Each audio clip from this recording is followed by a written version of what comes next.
Silakan, Oke. Pak. Ya, saya tak nganu apa itu persiapan, tapi saya masih bisa, Pak. Mesti 10 menitan. Ya, oke. Bapak Ibu yang dikasih Tuhan, ketemu lagi kita pada pagi hari ini. Tentu topik kita pagi hari ini masih melanjutkan pertemuan yang minggu lalu, Bapak Ibu. Bahwa bagaimana kita untuk merenungkan di Mazmur 7 ayat 8, Yohanes 7, Roma 8:26, dan 1 Korintus 14. Tetapi ini momentum ini saya kira sangat pas banget begitu Bapak Ibu. Karena minggu depan kita akan merayakan untuk hari Pentakosta. Hari kedatangan Roh Kudus seperti itu.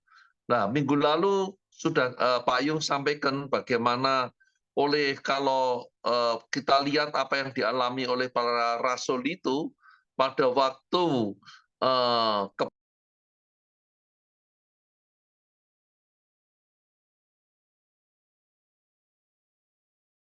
Termute Pak Alex. Unmute Pak Alex. Di unmute Pak Alex. Halo. Ya. Jadi dengar ya Pak ya suara saya tadi? Atau Nah, jelas putus? Pak. Jelas Pak. Ya. Jadi kalau apa yang kita dialami para rasul itu, nah pertanyaannya seperti ini, yang minggu lalu sebetulnya begini, bagaimana pengalaman para rasul itu pada waktu setelah dipenuhi oleh Roh Kudus seperti itu, mereka berani menginjil dengan luar biasa seperti itu. Apakah itu juga terjadi pada setiap kita ini seperti itu? Nah, seperti apa itu yang kita lihat dalam kesaksian-kesaksian minggu lalu, nah ini mari kita saksikan saudaraku. Kalau kita mengingat mengenai hari Pentakosta itu, para rasul dipenuhi Roh Kudus, kemudian mereka menjadi orang-orang yang berani begitu menginjil, berani kerinduan mencari Tuhan luar biasa. Nah, itulah yang mungkin pagi hari ini kita akan bahas bersama-sama bersama Pak Ayung apa yang dialami oleh setiap kita gitu. Mari teman-teman kita boleh pengalaman kita dengan Roh Kudus itu seperti apa? Maksudnya seperti itu. Itu Pak Ayung kan sampaikan ciri-ciri orang yang dipenuhi Roh Kudus itu dikatakan apa itu Pak Ayung? Dunamis begitu ya Pak Ayung ya. Dunamis. Jadi saya ini bingung, nah bahasa asing Pak Ayung rada bingung aku. Meledak-ledak gitu. Lalu kedua itu apa? Eksosia. Eksosia itu apa ya Pak Ayung ya? Bahasa Indonesia ini apa Pak Ayung? Ya, apa? Otoritas. Otoritas. Ya. Oke. Mempunyai otoritas seperti itu. Yang nomor 3 Pak Ayung? Kratos. Kratos itu? Kratos itu semacam apa namanya? Semacam kuasa itu yang melekat kepada setiap orang seperti kayak polisi. Ya, itu pakai juga dimanapun ini dia suruh stop, suruh ini usir. Ya, suruh apakah berhenti. Kemarin? Nah, jadi yang tadi itu dunamis, eksosia, kratos. Nah, itu loh, Bapak Ibu, hal itu apakah terjadi kepada kita gitu? Mungkin suatu pertanyaan yang bagus untuk juga jadi perenungan sama dalam hidup saya, mungkin juga ada perenungan Bapak Ibu. Kalau kita ini sebagai orang Kristen, kita ini apa itu bilang sudah Roh Kudus ada dalam diri kita, apakah 3 hal itu ada dalam hidup kita? Padahal sebetulnya itu disediakan Tuhan untuk setiap kita seperti itu. Nah, saya mau minta Pak Tony bisa bersaksi bagaimana pengalamannya dengan Tuhan, dengan Roh Kudus seperti itu. Karena saya ini kemarin itu di WA sama Pak Tony. Jadi begini, menarik sekali Pak Tony, itu menjadikan kami juga apa itu menjadi berkat untuk saya. Bilang, oh Pak Tony WA-nya secara terjemahan bebasnya gini, rindu untuk melayani Tuhan, karena kalau tidak melayani itu sungkan akan kebaikan Tuhan. Gitu ya Pak Tony ya. bahasa bebasnya gitu ya Pak Tony ya. Iya Pak Alex, malu Nah, saya Pak Alex. Nah, itu juga kemudian itu menginspirasi kami gitu loh, Pak Tony gitu. Itu WA yang kecil itu kelihatannya biasa, tapi kami diskusikan di dalam kelompok saya itu kemarin itu. Apa kita itu punya rasa sungkan, punya rasa cinta seperti itu? Itu saya percaya itu ada suatu pengalaman pribadi dengan Tuhan, dengan Roh Kudus. Mari Pak Tony bisa bagikan kepada kami, Pak Tony. Wah, Pak Alex ini, saya itu justru saya tuh nyontoh Pak Alex. Menurut saya Bapak ini figur buat saya ini, karena memang kan dari kecil saya kan papa saya meninggal dari kecil. Jadi saya tuh kalau lihat Pak Alex tuh, wong kok supaya ngene iki opo gitu loh ya. Kok malah memang saya tuh tanggal 1 sampai tanggal 4 tuh saya jalan-jalan ke Bali. Saya ajak istri saya, biasanya ke Bali tuh kami biasanya pergi rapat. Ada urusan rapat, jadi tidak bisa ikut full gospel. Lah kok saya tuh pagi berdoa aku pikir tuh, wah ketoknya kok bocengli ya, nek kita iki lunga Bali sama istri saya jalan-jalan ke teman-teman, terus kita nggak melayani Tuhan. Sebenarnya saya bukan melayani Tuhan, Pak Alex, saya cuma belajar di Bali kayak opo ya mungkin pupung. Tapi saya pikir wah nanti dikira saya koyo yo wong aku ya belepotan. Saya berdoa, saya beranikan diri, saya tanya Pak Alex, Pak ada member meeting di sana enggak ya? Saya sebenarnya mau ikut Pak Alex, bukan mau apa wong aku ki opo, boro-boro malu saya sana. Apalagi aku dikira wong Semarang ada golek mangan repot aku. Ya saya berdoa Tuhan kalau boleh golek sopo ya tuh, Pak Leho, Pak Alex ya. Saya pikir saya nekat saya. Tapi puji Tuhan Pak Alex kemarin direspon sama mereka gitu loh. Saya juga ngomong jangan sampai saya merepotkan di sana, saya enggak mau. Saya ini tahu diri lah. Apalagi pernah jadi wong susah, aku ngerti lah. Ojo dikira aku golek mangan, aku ning ngono repot aku. Jadi hati saya tergerak gitu loh Pak Alex. Apalagi kalau Pak Alex selalu sharing, iki nek mbek Tuhan ki pelayanan ki anggapnya kangdau ya. Pak Alex selalu ngomong, nek ditambah kerjaan ki ojo mengeluh, tapi malah kangdau gitu loh ya. Saya ingat kata-kata Pak Alex, iya ya. Kalau saya dikasih pekerjaan Tuhan, saya kadang-kadang ngedumel ki opo meneh ngurusi full gospel Semarang ki ndasu ngeluh sana ki wis ngomongnya angel jak rundingan lagi. Tapi justru Pak Alex tuh yang merubah paradigma saya. Ini kangdo ya bener. Aku kalau didai jalan-jalan karo juraganku gagean. Kalau dikei kerjaan gagean. Kalau yang duwite, saya memang jujur Pak Alex, saya berasal dari keluarga sederhana, jadi segala sesuatu kalau rakno duwite, kalau rakno untungnya saya wegah lah, buang-buang waktu lah, ngopo bocah lah. Wes dari kecil sampai besar sudah hidup menderita susah lah.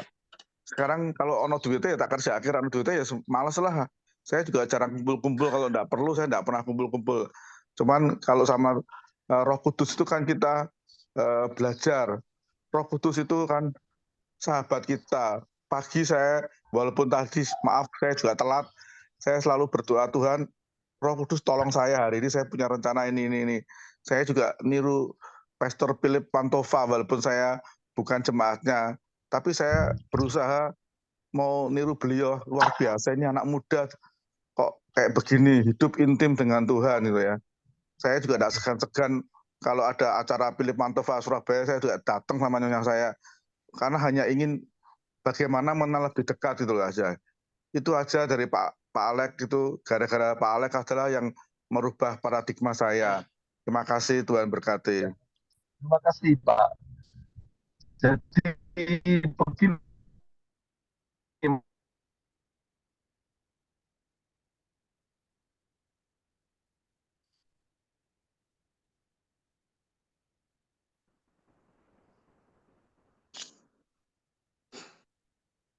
signalnya mungkin.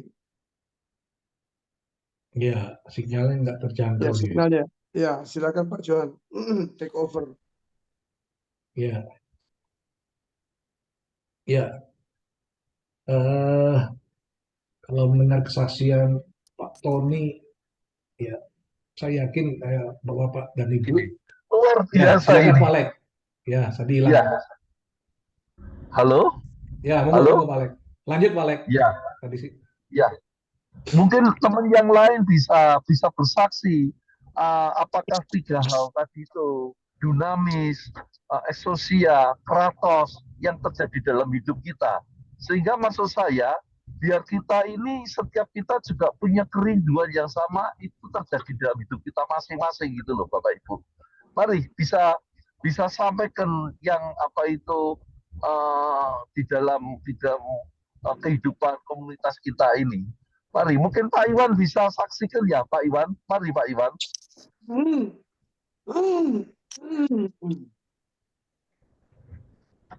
Ya, ya Pak Alek, ya, makasih buat teman-teman semuanya.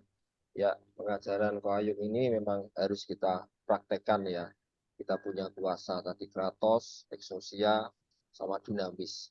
Ya, kalau kita ada Roh Kudus di dalam hidup kita, pasti roh kita menyala-nyala ya, membantu tidak terpadamkan ya. Dan kita ada kerinduan untuk memberitakan Injil ya, dimanapun ada keberanian, terus ada keberanian untuk mendoakan orang. Nah, kebetulan saya ini kan juga ketua RT ya, saya itu beragama Kristen, jadi harus jadi teladan bagi mereka, dan kebanyakan dari semuanya itu Islam semuanya ya. Saya dari 9 RT itu, 1 RW 9 RT itu saya Kristen sendiri, jadi saya yang berani vokal untuk kebenaran ya. Saya mementingkan kepentingan banyak ya. Jadi dari 9 RT itu saya Kristen sendiri, dan kebetulan juga warga itu banyak muslimnya ya. Cuma ada 2 orang sih Kristen. Jadi ketika ada warga saya sakit itu saya menengok, saya menceritakan tentang kebaikan Tuhan, saya memberi semangat dan saya doakan. Saya ngomong, maaf kalau yang nggak beratan Bu, saya doakan. Ternyata kebanyakan dari mereka tuh mau. Tahu Bapak-bapak, mereka mau kita doakan. Kita doakan, kita juga perkenalkan bahwa ada pribadi satu yang bisa menyembuhkan, ada pribadi satu yang bisa memberikan kekuatan, pengharapan dalam dia tidak pernah kecewa. Saya sering sama warga saya itu saya ceritakan ya, saya doakan itu yang jadi keberanian saya. Terus saya juga di dalam pekerjaan itu saya dengan itu tadi ya, perkataan kata-kata kuasa itu penting sekali ya, karena mulut kita itu kan bisa jadi berkat, bisa jadi kutuk, tapi kita yang keluar itu berkat ya. Saya selalu perkatakan pekerjaan saya ini, saya perkatakan, saya doakan dengan iman itu terjadi. Saya merasa seakan-akan Tuhan menuntun langkah saya. Tuhan itu seakan-akan berkat itu benar, berkat di atas kepala orang benar. Tidak susah payah kita menambahnya, itu tidak susah payah. Tiba-tiba Tuhan atur segalanya. Yang tidak kita pikirkan Tuhan sediakan itu terjadi ya. Apa yang timbul dalam hati itu Tuhan sudah sediakan itu ya. Jadi seakan-akan Tuhan menuntun setiap langkah kita ya. Jadi yang pertama itu kita tuh punya kuasa. Saya berharap bahwa pengajaran ini harus kita praktekkan ya. Kita praktekkan, bukan hanya kita simpan, tetapi kita praktekkan dalam kehidupan kita sehari-hari. Kita percaya bahwa ketika kita praktekkan itu, kita jadi pelaku firman itu, kuasa itu nyata. Di dalam kehidupan kita itu ada kuasa yang luar biasa. Nah, itu harus terjadi. Jadi ada kerinduan kita meledak-ledak untuk memberitakan kebaikan Tuhan bagi setiap orang itu. Terus ternyata ada yang sakit, ada perasaan berani untuk mendoakan, walaupun di agamanya Islam apa tuh ada berani mendoakan, ada berani bersaksi ya, di depan banyak orang tuh ada berani kesaksian itu. Terus kita punya power, kekuatan ya, punya kuasa karena Roh Kudus ada dalam kehidupan kita. Dimanapun kita, tidak ada yang sulit bagi Tuhan. Nah, itu kita harus percaya itu, bahwa jadikan Jesus is the head itu dalam kehidupan kita. Ya, itu percaya akan ada terjadi sesuatu dalam kehidupan kita. Apapun Tuhan yang mengatur segalanya. Nah, itu tantangan pasti tetap ada. Bukan berarti kita tidak ada tantangan semakin banyak, tetapi kita percaya ada Roh Kudus yang memberi pelindungan kita, memberi kekuatan kita. Yaitu jadi setiap kehidupan kita itu harus bagaimana kita menjadi teladan tadi, menjadi dampak, menjadi garam terang. Itu kita belajar ya, di sini kita sama-sama belajar. Saya bukan sok kepinter apa-apa, tapi saya mau mencoba mempraktekkan apa yang sudah kita dapatkan dari pengajaran Koayung ini, dari Tuhan ini, untuk kita praktekkan bersama-sama. Dan kita bisa lihat nanti setelah kita praktek kita lihat kuasa Tuhan itu nyata dalam kehidupan kita. Kita bukan kata orang, tapi kita mengalami pribadi lepas pribadi. Itu aja Ya. Pak Alex. Terima kasih Pak Alex. Terima kasih Pak Iwan. Terima kasih. Satu lagi ya Bapak Ibu ya. Kita kepingin lihat dengar kesaksiannya Pak Pauline. Ini orang ini luar biasa ini Pak Pauline ini. Saya semangat sekali kalau ketemu beliaunya. Dia ada di Wonosobo, bangun chapter di sana, di Salatiga dia bangun di sana, juga di Temanggung gitu. Ini orang ini kan ini omnipresent ini. Bisa aja, Alex. Nah. Kita mau lihat dengar bagaimana Roh Kudus itu dengan bagaimana Roh Kudus dan Pak Pauline ini berkarya. Apakah seperti yang tadi Pak Iwan sampaikan, kerinduan-kerinduan seperti Pak Tony. Mari Pak Pauline bisa sharing berkati kita. Mari Pak Pauline. Silakan Pak Pauline. Bisa aja nih Pak Alex. Wah, ini Pak Alex ini itu yang kami lihat Pak Pauline. Ya Pak Alex. Ini Pak Alex suhu kita ini Pak Ayung nih, kita murid-muridnya ini. Ya memang benar teman-teman mengatakan ya kita beruntung ya dapat leader ya yang seperti Pak Alex dan Pak Ayung ini sehingga mengimpartasi ya apa ya Tuhan mau ya di dalam jemaat Tuhan ini. Jadi kita bisa melihat gambar yang nyata gitu, nggak hanya kata-katanya secara teori aja ya. Beliau melaksanakan betul, mempraktekkan kasihnya betul-betul dengan kita ya. Ya seperti Pak Alex katakan ya memang kita bisa begini itu semua karena kasih Tuhan tentunya ya.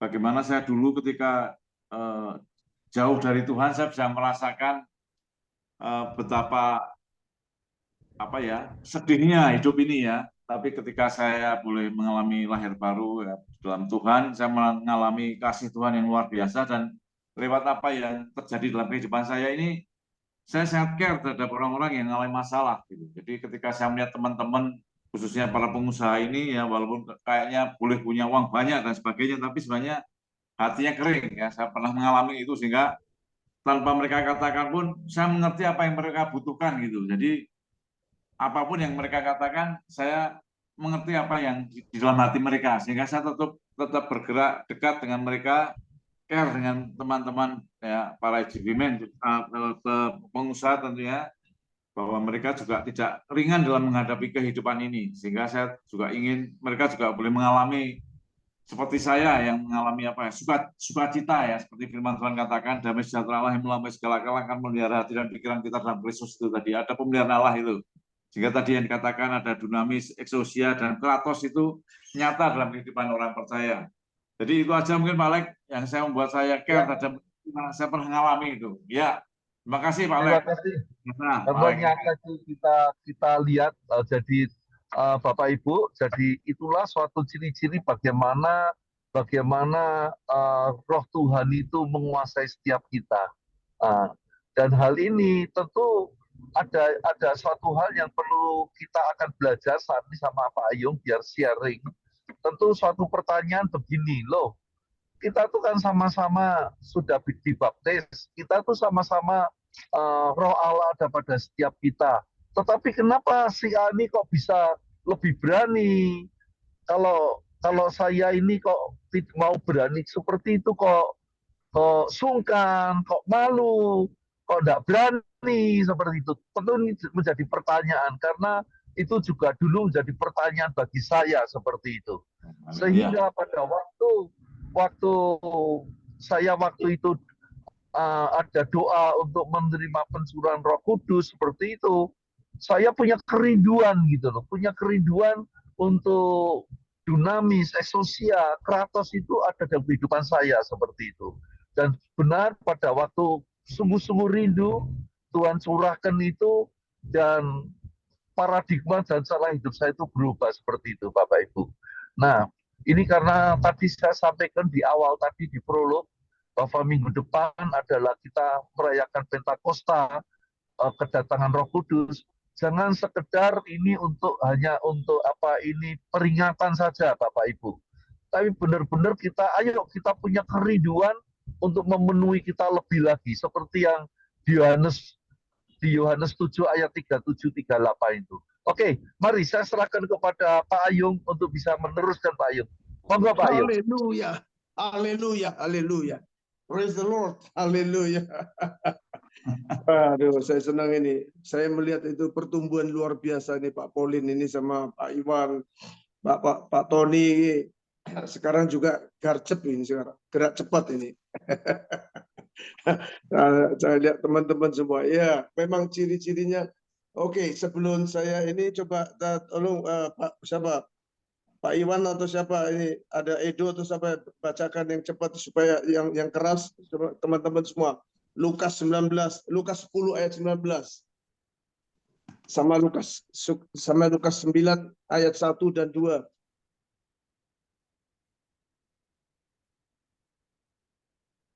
Monggo, silakan. Lukas 10, 19 ya Pak. Ya. Ya, Lukas 10, 19 katakan, sesungguhnya aku telah memberikan kuasa kepada kamu untuk menginjak ular dan kalajengking dan kuasa untuk menahan kekuatan musuh, sehingga tidak ada yang akan membahayakan kamu. Menahan kekuatan musuh, ya. Terus yang 9 ayat 1 dan 2. Lukas 9. Lukas 9 ayat 1 dan 2. Maka Yesus memanggil ke-12 muridnya, lalu memberikan tenaga dan kuasa kepada mereka untuk menguasai setan-setan dan untuk menyembuhkan penyakit-penyakit. Dan ia mengutus mereka untuk memberitakan kerajaan Allah dan untuk menyembuhkan orang. Amin. Haleluya. Ya, nah, karena makanya itu untuk mengutus murid-murid ini waktu kejadian Lukas ini, Tuhan Yesus ini, murid-murid itu semuanya juga sama, tidak ada keberanian. Tapi pada waktu Kisah Rasul, setelah Tuhan Yesus naik, makanya Tuhan Yesus bilang apa? Lebih baik aku pergi ke rumah Bapa.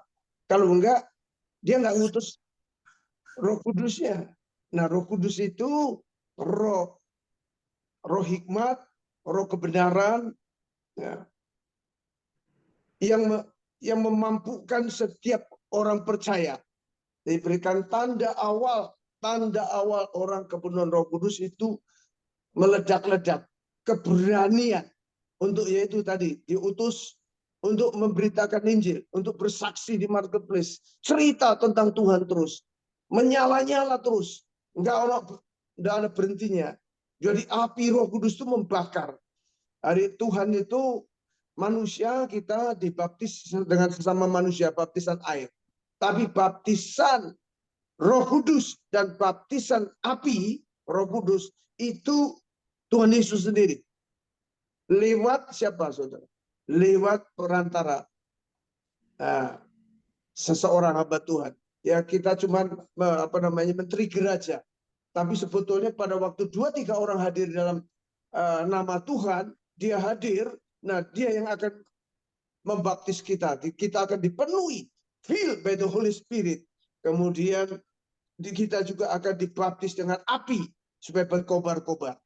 Nah, sekarang saya tambahi ini supaya makin jelas ya. 2 Timotius 1 ayat 7.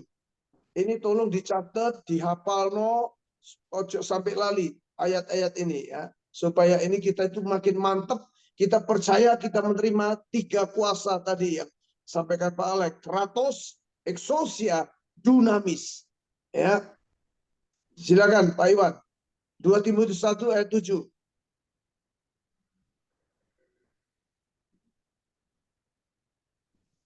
Pak Polin. Ya. Sebab Allah memberikan kepada kita bukan roh ketakutan, melainkan roh yang membangkitkan kekuatan, kasih, dan ketertiban. Ya, ada 3 hal. Ya, yang jelas bukan roh ketakutan. Ingat nih. Ya, ketakutan bukan dari Allah. Itu dari si jahat. Kalau sampai kita ada ketakutan, cepat kita datang kepada Tuhan, kita usir itu roh ketakutan. Ya, melekatlah kepadaku, kata Tuhan ya, dalam 1 Petrus itu katakan, datanglah kepadaku, usirlah setan, usir ketakutan, usir segala pikiran-pikiran yang yang nyeleneh yang gak karuan. Itu bukan daripada Allah. Nah, Allah memberikan kepada kita yaitu roh apa? Keberanian, yaitu yang membangkitkan kekuatan. Yaitu itu namanya dunamis. Banyak kata-kata kekuatan di Alkitab itu ya dunamis, yang membangkitkan Kristus di liang kubur, yang membangkitkan Lazarus itu dunamis, pakai kata dunamis. Dunamis itu membangkitkan seperti kayak dinamit. Makanya dari kata Yunani dunamis ini timbul kata dinamit. Dinamit itu yang meledakkan, ada sesuatu yang diam-diam, gunung yang adem ayem, kalau anune tapi dalamnya itu sebetulnya potensi. Makanya diledakno pakai dinamit itu. Dia meledak keluar. Sama kita dulunya yang beku, yang suam-suam, kita yang takut, yang kita nggak bisa merasa kita ini bukan siapa-siapa. Nah, itu pada waktu pencurahan roh, kita dipenuhi Roh Kudus. Nah, itu tanda awal itu kita ada keberanian. Hatinya itu meledak-ledak. Pengen terus cerita tentang Tuhan. Luar biasa bagaimana kita pengen langsung diutus sama Tuhan, doakan orang yang sakit. Dan membagikan majalah suara. Waduh, cerita tentang Tuhan terus. Ya, memperlakukan Tuhan. Yang tanda kedua itu kasih. Kasih kita itu makin meluap. Nah, karena kasih Allah itu adalah kasih. Ya, di 1 Yohanes 4 itu katakan Allah adalah kasih. Nah, kasih itu pada waktu Allah itu mencurahkan rohnya lewat Kristus, ya, Roh Kudus ya, Allah Tritunggal yang pribadi yang ketiga ini, kita akan dipenuhi Roh Kudus, kita itu makin mengasihi Tuhan, makin mengasihi sesamanya, makin mengasihi diri kita. Jadi omong kosong kalau kita ini katanya kepenuhan Roh Kudus, terus kita bahasa roh, tapi tidak ada perubahan, tidak akan mengasihi, kita makin merusak diri, kita ini pasti ada something wrong. Pasti dia tidak punya fellowship, dia makin dalam hatinya kepahitan dan semua sampah-sampah dalam hatinya belum dibebaskan. Itu gampang, ukurannya gampang sekali teman-teman ya, Bapak Ibu sekalian. Jadi kalau kita ini kepenuhan Roh Kudus itu tandanya mesti ada 3, yaitu kita meledak-ledak. Waktu kita ini berani bersaksi, kita berani cerita. Tanda kedua itu kasih, kita itu makin mengasihi Tuhan, makin mencintai firman-Nya, makin mencintai pekerjaan Tuhan, makin melayani sesamanya. Yang kedua yaitu cinta kita, kasih itu apa? Kasih itu kita makin mengasihi sesamanya, mengasihi istri makin daripada dulu-dulu kita. Makin mencintai dia, makin menghormati, makin mengasihi anak-anak, cucu kita, makin mengasihi tetangga kita, makin mengasihi orang-orang. Kita makin menghormati mereka. Itu tandanya. Sehingga kita disenangi banyak orang. Orang yang kepenuhan roh itu. Yang ketiga yaitu apa? Sound mind, ketertiban itu.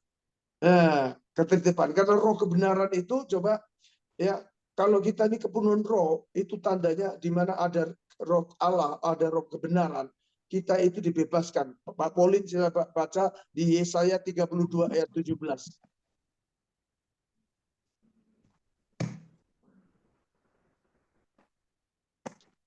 Ayo. Yesaya 32 ayat berapa, Pak? 17. Oke. Ini yang dikatakan sound mind, tertib, pikirannya kita ini disiplin, tertib, ada damai, ada sentosa apa coba? Di mana ada kebenaran, di situ akan tumbuh damai sejahtera. Dan akibat kebenaran ialah ketenangan dan ketentraman untuk selama-lamanya. Haleluya, haleluya. Ya, itu dihafalin ya. Di mana ada kebenaran akan tumbuh damai sejahtera. Damai. Karena dia Kristus adalah sang damai. Ya, oke, Bapak Ibu. Ya, saya akan cerita nih. Kira-kira berapa puluh tahun yang lalu, 30 tahun yang lalu ada seorang namanya Dokter Elkana.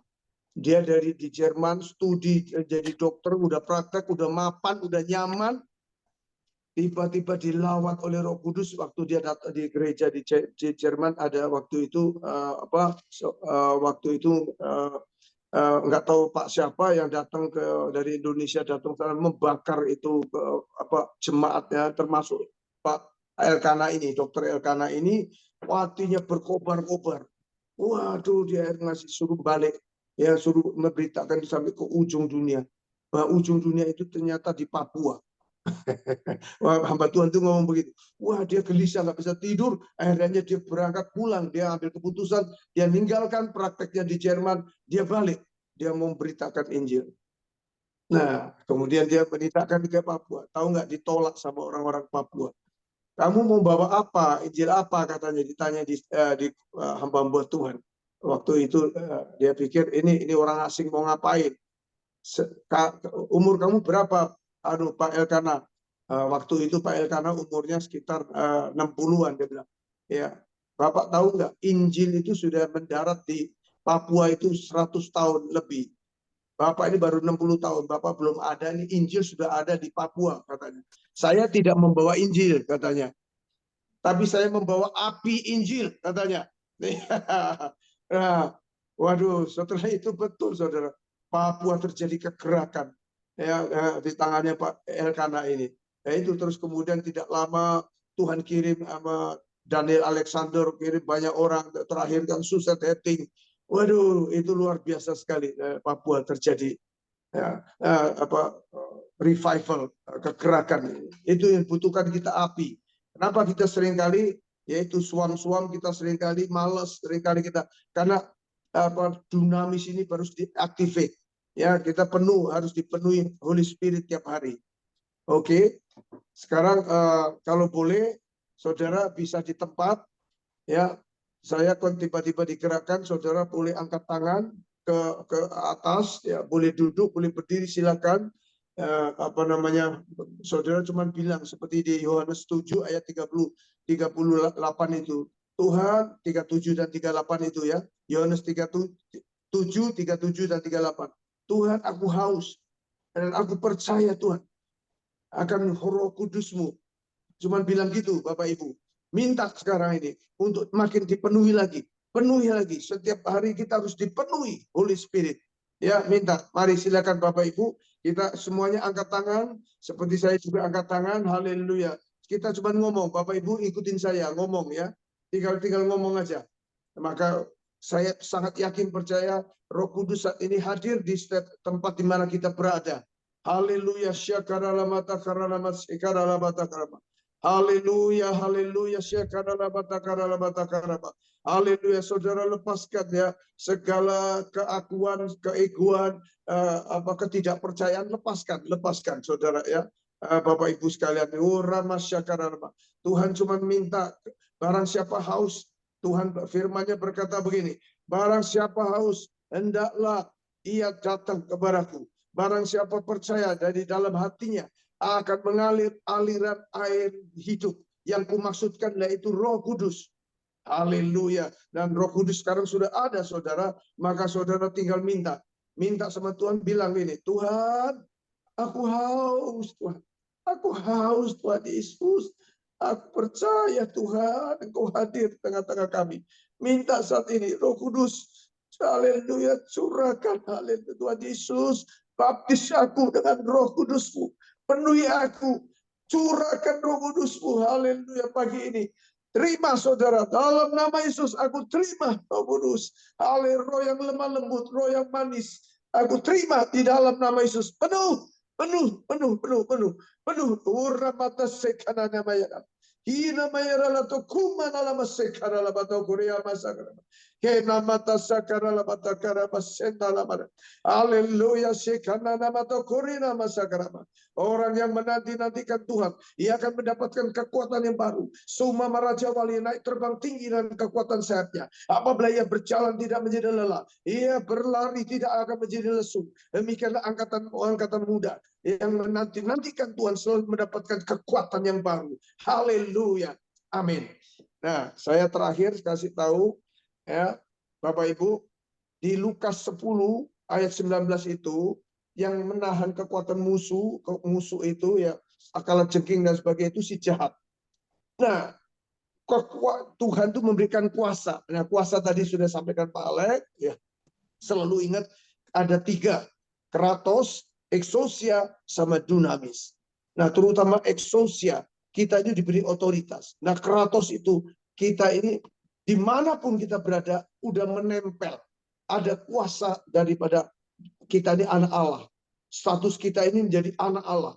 Ya, nah kita ini harus paham ini. Sebab kalau kita nggak paham ini, kita selalu nanti dalam kungkungan ketakutan terus. Waduh, merasa waduh aku nggak iso. Aduh, aku gini urepe melarat, aku ini susah. Aku ini orang kecil, aku ini susah. Enggak, saudara. Kita boleh. Tetapi kita di hadapan Tuhan, kita ini anak Allah. Status kita itu dinaikkan. Ya, identitas kita ini adalah anak Allah. Bukan untuk sombong-sombongan, yaitu untuk apa? Melayani dengan kasih. Kita untuk dengan mantap kita percaya bahwa Tuhan itu sudah memberikan kuasa, memberikan otoritas, ya, bahwa kita ini. Nah, kuasa ini lebih tinggi daripada kekuatan. Iblis, setan itu cuma nakut-nakutin dia dengan cuma kekuatannya. Coba orang yang kuat kayak apapun di kota saudara, Semarang maupun Salatiga maupun mana aja, coba ya. Kalah dengan siapa, saudara? Sama pemerintah. Kekuasaan. Orang yang kuat kayak apa di kendaraan apa kalah dengan seorang polisi yang penjaga mungkin di perempatan. Begitu dia bilang stop. Mau kita punya kekuatan sebesar apapun yang bawa meriam di mobilnya, nggak bisa apa-apa. Stop, dia akan stop. Betul nggak, Pak Polin? Berhenti. Itu kita. Itu kita. Maka kita mesti paham. Kalau kita nggak paham ini, waduh, kita selalu nanti dipermainkan sama iblis. Pikiran kita itu diserang terus. Jangan ya, biar pagi hari ini, makanya itu. Nah, untuk kita bisa terus berdoa tetap, seperti 1 Tesalonika 5 ayat 17 itu, tetaplah berdoa. Itu persis dengan yang ditanya Bu Ali yang 2 minggu yang lalu, yaitu Efesus 6 ayat 18. Ya, itu terus-menerus berdoa, itu pakai bahasa roh. Karena Roma 8 ayat 26 itu jelas kita sebetulnya tidak bisa berdoa, apalagi berdoa lama, doa dengan akal budi kita. Paling 5 menit, paling lama 10 menit bahasanya harus entek. Akhirnya nanti muter-muter. Nggak bisa kita. Keluhan-keluhan yang disampaikan itu kita makanya dikasih bahasa roh. Itu tujuannya. Nah, penjelasannya di mana? Untuk bahasa roh itu juga untuk menahan kekuatan musuh. Itu ada di Mazmur 8 ayat 3. Ya, jadi kalau dijelaskan orang, ya mesti dijelaskan. Jangan, wes pokoknya gue terima bahasa roh. Gue terima, enggak gitu, enggak begitu. Dikasih pemahaman, kasih pengertian, supaya nanti member-member di tempat saudara bisa mengerti. Sehingga gereja-gereja yang alergi atau yang enggak paham, sehingga bisa paham. Semuanya ada tertulis di Alkitab. Kalau semuanya ada tertulis Alkitab, buat orang percaya, dia harus percaya. Kalau nggak percaya, dia rugi dewe. Rugi sendiri, ya Pak Polin. Siap. Haleluya. Ayo. Oke, saya kembalikan Pak Johan. Ya, silakan Pak Lek. Ya, terima kasih Bapak Ibu Bapak apa yang boleh kita ikuti pada pagi hari ini. Minta maaf ini lewat 11 menit seperti itu. Ya, tadi yang udah ayat firman Tuhan tadi tolong dicantumkan ya Pak Johan ya di grup ya. Ya kita renungkan dan minggu depan tolong Bapak Ibu bisa sharingkan apa yang pengalaman hidup dalam ayat firman Tuhan itu. Iya, Pak Alek, kalau bisa minggu depan sharing apa yang barusan kita menerima kepenuhan roh ini. Ya. Tuhan itu omnipresent. Cerita, masing-masing semua cerita, penuh gairah, penuh semangat. Waduh, saya ngalamin apa? Silakan cerita. Biasanya saya minta begitu. Ya. Ya. Oke. Terima kasih Pak Ayung, teman-teman untuk kehadirannya. Minggu depan kita akan ketemu lagi dan biarlah pertemuannya kita tutup. Mohon untuk Pak Ayub ya bisa menutup dalam doa ya Pak Ayub ya. Jadi Solo silakan. Haleluya. Tuhan, kami bersyukur buat sharing kami pada kami berterima kasih Tuhan karena lewat Roh Kudus-Mu Engkau melawat setiap kami Tuhan. Supaya kami boleh berapi-api di dalam melayani Tuhan yang kami sembah. di dalam nama Tuhan Yesus. Karena Tuhan yang amat sangat baik dalam hidup kami. Terima kasih Tuhan, dalam minggu depan selanjutnya kami bersaksi bagaimana Engkau luar biasa atas setiap karyamu yang suci yang sudah menyatakan dalam hidup kami. Terima kasih Tuhan Yesus, memberkati kami yang hadir pada pagi hari ini dengan damai sejahtera dan sukacita yang daripada Tuhan. Di dalam nama Tuhan Yesus, kami sudah berdoa, kami mengakhiri acara kami pagi ini. Amin.